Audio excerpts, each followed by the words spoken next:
Hey there, welcome back to the channel. Today I'll tell you about how to deposit money on Prizepicks with your Mastercard.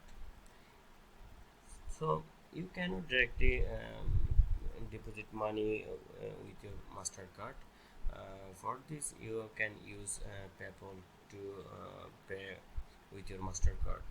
So how you can do it? For this, first open your PayPal app. Then after opening your PayPal app, then log account with your login credentials, and then after login, from the home page, you will see your here wallet options. Tap on it, then after tapping on it, in the bank and card section, tap on add new. Then you will see an option uh, banks debit and credit cards. From here, select debit and credit card, and then